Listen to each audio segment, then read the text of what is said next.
ಶ್ರೀ ಗಣಪತಿ ಶಾರದಾ ಗುರುಭ್ಯೋ ನಮಃ. ವಸುದೇವ ಸುತಂ ದೇವಂ ಕಂಸಚಾಣೂರಮರ್ದನಂ ದೇವಕಿ ಪರಮಾನಂದಂ ಕೃಷ್ಣಂ ವಂದೇ ಜಗದ್ಗುರುಂ. ಶ್ರೋತೃಗಳಿಗೆ ಶ್ರೀ ಅಳಸಿಂಗರಾಚಾರ್ಯ ವಿರಚಿತ ಶ್ರೀ ವ್ಯಾಸ ಮಹರ್ಷಿ ಪ್ರಣೀತ ಶ್ರೀಮದ್ ಭಾಗವತದ ದಶಮ ಸ್ಕಂದದಲ್ಲಿ ಬಂಧ ವಿಮುಕ್ತನಾದ ರಾಜರು ಕೃಷ್ಣನನ್ನು ಸ್ತುತಿಸಿದುದು ಎಂಬ 73ನೆಯ ಅಧ್ಯಾಯಕ್ಕೆ ಸ್ವಾಗತ. ಓ ಪರೀಕ್ಷಿತ್ ರಾಜ, ಜರಾಸಂಧನಿಂದ ಯುದ್ಧದಲ್ಲಿ ಪರಾಜಿತರಾಗಿ ಸೆರೆ ಸಿಕ್ಕಿದ್ದ ರಾಜರ ಸಂಖ್ಯೆಯು 20,800ರವರೆಗಿದ್ದಿತು. ಅವರೆಲ್ಲರನ್ನೂ ಜರಾಸಂಧನು ಒಂದಾನೊಂದು ಪರ್ವತದ ತಪ್ಪಲಲ್ಲಿ ನಿರ್ಬಂಧಿಸಿಟ್ಟಿದ್ದನು. ಈಗ ಕೃಷ್ಣ ಅನುಗ್ರಹದಿಂದ ಅವರೆಲ್ಲರೂ ಬಂಧ ವಿಮುಕ್ತರಾಗಿ ಕೃಷ್ಣನನ್ನು ನೋಡುವುದಕ್ಕಾಗಿ ಬಂದರು. ಅವರ ದುಸ್ಥಿತಿಯನ್ನು ಕೇಳಬೇಕೆ? ಬಹುಕಾಲದಿಂದ ಸ್ನಾನವಿಲ್ಲದೆ ಕೊಳೆಯೇರಿದ ಮೈ, ಮಾಸಿದ ವಸ್ತ್ರಗಳು, ಆಹಾರವಿಲ್ಲದೆ ಬಹುಕಾಲದ ಕಾರಾಗೃಹ ನಿರ್ಬಂಧದಿಂದ ಕೃಶವಾದ ಅವಯವಗಳು, ಬಾಡಿದ ಮುಖಕಾಂತಿ.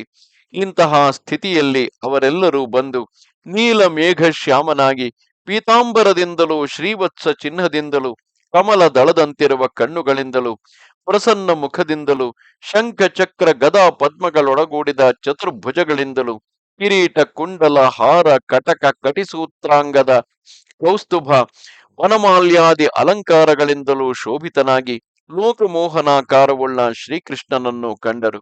ಅವರೆಲ್ಲರೂ ಆ ಕೃಷ್ಣನ ದಿವ್ಯ ಸೌಂದರ್ಯವನ್ನು ಕಣ್ಣುಗಳಿಂದ ಕುಡಿಯುವಂತೆಯೂ, ನಾಲಿಗೆಯಿಂದ ನೆಕ್ಕುವಂತೆಯೂ, ಮೂಗಿನಿಂದ ಆಘ್ರಾಣಿಸುವಂತೆಯೂ, ತೋಳುಗಳಿಂದ ಆಲಂಗಿಸುವಂತೆಯೂ ತೃಪ್ತಿ ಇಲ್ಲದೆ ನೋಡುತ್ತಿದ್ದು ಎಲ್ಲರೂ ಆ ಕೃಷ್ಣನ ಪಾದಗಳನ್ನು ಹಿಡಿದು ತಲೆ ಬಗ್ಗಿ ನಮಸ್ಕರಿಸಿದರು. ಆಗ ಅವರಿಗೆ ಆ ಕೃಷ್ಣ ದರ್ಶನದಿಂದ ಉಂಟಾದ ಮಹಾನಂದವು ಹಿಂದೆ ಅವರು ಬಹುಕಾಲದಿಂದ ಅನುಭವಿಸುತ್ತಿದ್ದ ಕಾರಾಗೃಹದ ಕಷ್ಟಗಳೆಲ್ಲವನ್ನು ಕ್ಷಣ ಮಾತ್ರದಲ್ಲಿ ಮರೆಯುವಂತೆ ಮಾಡಿತು.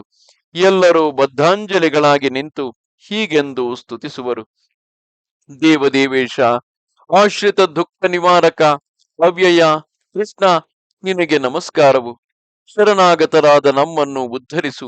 ಈಗ ನೀನು ನಮ್ಮನ್ನು ಜರಾಸಂಧನ ಬಂಧದಿಂದ ಬಿಡಿಸಿದರೂ ಅದಕ್ಕಿಂತಲೂ ಭಯಂಕರವಾದ ಸಂಸಾರ ಬಂಧದಿಂದ ನಮ್ಮನ್ನು ಬಿಡಿಸತಕ್ಕ ಭಾರವು ನಿನ್ನದಾಗಿದೆ.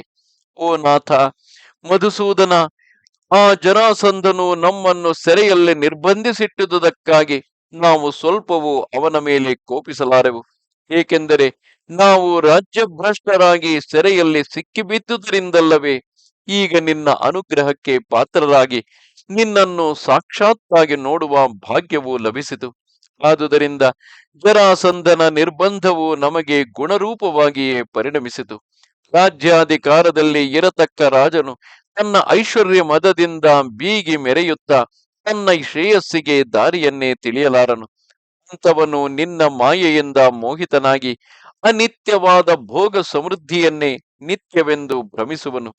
ಅರಿಯದ ಬಾಲಕರು ಬಿಸಿಲ್ ದೊರೆಯನ್ನು ಕಂಡು ನೀರೆಂದು ಭ್ರಮಿಸುವಂತೆ ಅವಿವೇಕಿಗಳು ನಿನ್ನ ಮಾಯಾ ವಿಕಾರಗಳಾದ ಭೋಗ ಸಾಮಗ್ರಿಗಳನ್ನೇ ನಮಗೆ ಸುಖಹೇತುವೆಂದು ಭ್ರಮಿಸುವರು.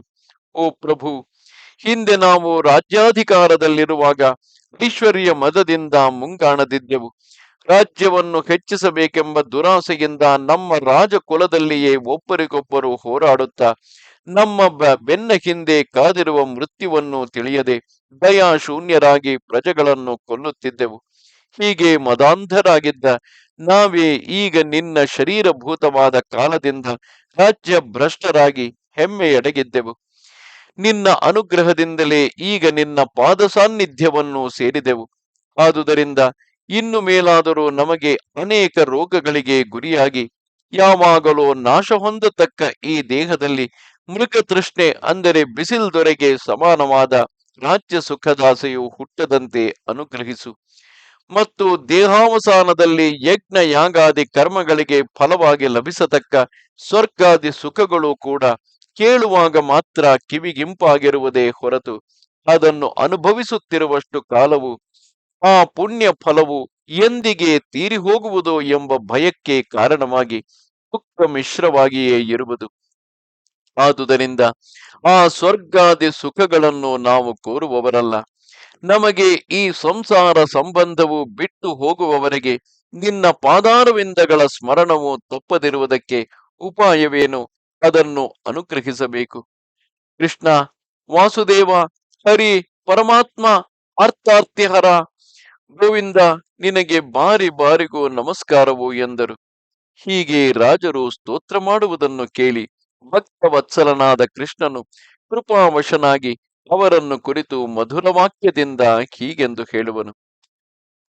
ಎಲೈ ರಾಜರೇ, ಅದೃಷ್ಟವಶದಿಂದ ನಿಮಗೆ ಈ ಸದ್ಬುದ್ಧಿಯು ಹುಟ್ಟಿರುವುದು. ಇದು ಮೊದಲು ನಿಮಗೆ ನಿಮ್ಮ ಉದ್ದೇಶದಂತೆ ಅಖಿಲೇಶ್ವರನಾದ ನನ್ನಲ್ಲಿ ದೃಢವಾದ ಭಕ್ತಿಯು ಹುಟ್ಟಲಿ. ಮನುಷ್ಯರು ಐಶ್ವರ್ಯದಿಂದಲೂ ಅಧಿಕಾರದಿಂದಲೂ ಮತ್ತರಾಗಿ ತಮ್ಮ ಶ್ರೇಯಸ್ಸನ್ನು ಕಾಣದಿರುವರೆಂದು ನೀವು ಹೇಳಿದುದೇನೋ ವಾಸ್ತವವೇ. ಈಗ ನಿಮ್ಮ ಪ್ರವರ್ತನವು ಸಾಧು ಸಮ್ಮತವಾದುದು.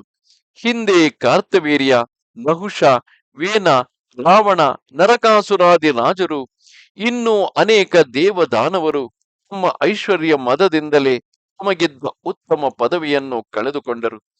ಇದನ್ನು ನೀವು ಚೆನ್ನಾಗಿ ನೆನಪಿನಲ್ಲಿಟ್ಟು, ಈ ದೇಹಾದಿಗಳು ಹುಟ್ಟಿದ ಹಾಗೆ ಎಂದಿದ್ದರೂ ನಾಶ ಹೊಂದತಕ್ಕವುಗಳೆಂಬುದನ್ನು ತಿಳಿದು ನಿಮ್ಮ ಜೀವಿತ ಕಾಲದವರೆಗೆ ಯಜ್ಞಾದಿಗಳಿಂದ ನನ್ನನ್ನು ಆರಾಧಿಸುತ್ತಾ ಧರ್ಮದಿಂದ ಪ್ರಜೆಗಳನ್ನು ಪಾಲಿಸುತ್ತಿರಬೇಕು.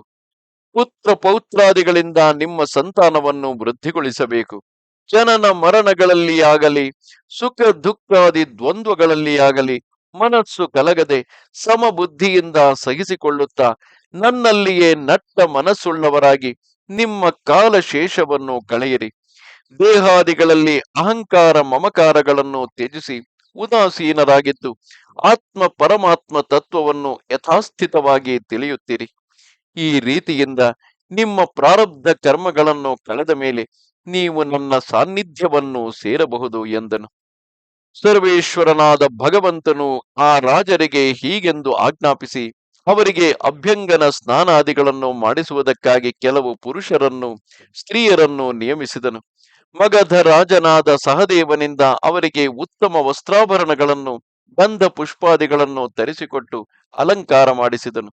ಆಮೇಲೆ ಅವರಿಗೆ ಮೃಷ್ಟಾನ್ನ ಭೋಜನಗಳನ್ನು ಮಾಡಿಸಿ ರಾಜೋಚಿತಗಳಾದ ತಾಂಬೂಲಾದಿ ಉಪಚಾರಗಳಿಂದಲೂ ಸತ್ಕರಿಸಿದನು. ಹೀಗೆ ಕೃಷ್ಣಾನುಗ್ರಹದಿಂದ ಬಂಧಮುಕ್ತರಾಗಿ ಕಿರೀಟ ಕುಂಡಲಾದಿ ಆಭರಣಗಳಿಂದ ಅಲಂಕೃತರಾದ ಆ ರಾಜಕುಮಾರರೆಲ್ಲರೂ ವರ್ಷಾಕಾಲವು ಕಳೆದ ಮೇಲೆ ಆಕಾಶದಲ್ಲಿ ಸ್ವಚ್ಛವಾಗಿ ಪ್ರಕಾಶಿಸುವ ಗೃಹ ಸಮೂಹಗಳಂತೆ ತಮ್ಮ ಮೊದಲಿನ ರಾಜ ತೇಜಸ್ಸಿನಿಂದ ಬೆಳಗುತ್ತಿದ್ದರು. ಆಮೇಲೆ ಕೃಷ್ಣನು ಅವರೆಲ್ಲರನ್ನೂ ರತ್ನ ಖಚಿತವಾದ ಸುವರ್ಣ ರಥಗಳ ಮೇಲೆ ಕುಳ್ಳಿರಿಸಿ ಪ್ರಿಯ ವಾಕ್ಯಗಳಿಂದ ಆಧರಿಸಿ ಅವರವರ ದೇಶಕ್ಕೆ ಕಳುಹಿಸಿಕೊಟ್ಟನು. ಆ ರಾಜಕುಮಾರರೆಲ್ಲರೂ ತಮಗೆ ಮಹಾವಿಪತ್ತನ್ನು ತಪ್ಪಿಸಿದ ಆ ಕೃಷ್ಣನನ್ನು ಅನವರತವು ಮನಸ್ಸಿನಲ್ಲಿ ಧ್ಯಾನಿಸುತ್ತಾ ಅವನ ಅದ್ಭುತ ಚರಿತ್ರೆಗಳನ್ನು ಕೊಂಡಾಡುತ್ತಾ ತಮ್ಮ ತಮ್ಮ ದೇಶಗಳಿಗೆ ಹೋಗಿ ಸೇರಿದರು. ಅಲ್ಲಿ ತಮ್ಮ ಪ್ರಜೆಗಳೆಲ್ಲರಿಗೂ ಶ್ರೀಕೃಷ್ಣನು ತಮಗೆ ಮಾಡಿದ ಮಹೋಪಕಾರವನ್ನು ತಿಳಿಸಿ ಆ ಭಗವಂತನು ತಮಗೆ ನಿಯಮಿಸಿದ್ದ ರೀತಿಯಲ್ಲಿಯೇ ಎಚ್ಚರಿಕೆಯಿಂದ ಪ್ರಜೆಗಳನ್ನು ಪಾಲಿಸುತ್ತಿದ್ದರು. ಬದಲಾಗಿ ಕೃಷ್ಣನೂ ಕೂಡ ಜರಾಸಂಧನ ವಧವಾದ ಮೇಲೆ ಅವನ ಮಗನಾದ ಸಹದೇವನಿಂದ ಪೂಜಿತನಾಗಿ ಭೀಮಾರ್ಜುನರೊಡನೆ ಅಲ್ಲಿಂದ ಹಿಂತಿರುಗಿ ಇಂದ್ರಪ್ರಸ್ಥಪುರವನ್ನು ಪ್ರವೇಶಿಸಿದನು. ಆ ಪಟ್ಟಣದ ಬಾಗಿಲಿಗೆ ಬರುವಾಗಲೇ ತನ್ನ ಇಷ್ಟಮಿತ್ರರಿಗೆ ಸಂತೋಷವನ್ನು, ಶತ್ರುಗಳಿಗೆ ಸಂಕಟವನ್ನು ಹುಟ್ಟಿಸುವಂತೆ ವಿಜಯ ಸೂಚಕವಾದ ಪಾಂಚಜನ್ಯವೆಂಬ ಶಂಖವನ್ನು ಧ್ವನಿ ಮಾಡಿದನು. ಈ ಧ್ವನಿಯನ್ನು ಕೇಳಿ ಪುರವಾಸಿಗಳೆಲ್ಲರೂ ಜರಾಸಂಧನು ಹತನಾದನೆಂದು ತಿಳಿದು ಸಂತೋಷದಿಂದ ಉಬ್ಬುತ್ತಿದ್ದರು. ಧರ್ಮರಾಜನು ಕೂಡ ಅಂದಿಗೆ ತನ್ನ ಮನೋರಥವು ಕೈಗೂಡಿತೆಂದು ಹರ್ಷಿತನಾದನು. ಆಮೇಲೆ ಕೃಷ್ಣನು ಭೀಮಾರ್ಜುನರೊಡನೆ ಬಂದು ಧರ್ಮರಾಜನಿಗೆ ನಮಸ್ಕರಿಸಿ ತಾನು ನಡೆಸಿ ಬಂದ ಕಾರ್ಯಗಳೆಲ್ಲವನ್ನು ಅವನಿಗೆ ತಿಳಿಸಿದನು. ಆ ವೃತ್ತಾಂತಗಳನ್ನು ಕೇಳಿ ಧರ್ಮರಾಜನು ಕಣ್ಣುಗಳಲ್ಲಿ ಆನಂದ ಬಾಷ್ಪವನ್ನು ತುಳುಕಿಸುತ್ತಾ ಸಂತೋಷ ಪರವಶನಾಗಿ ಮಾತಾಡಲಾರದೆ ಸುಮ್ಮನಿದ್ದನು. ಇದು 23ನೆಯ ಅಧ್ಯಾಯವು. ನಮಸ್ತೆ ಶಾರದೆ ದೇವಿ ಕಾಶ್ಮೀರ ಪುರವಾಸಿನಿ ತ್ವಾಮಹಂ ಪ್ರಾರ್ಥಯೇ ನಿತ್ಯಂ ವಿದ್ಯಾದಾನಂಚ ದೇಹಿಮೆ. ನಮಸ್ಕಾರ.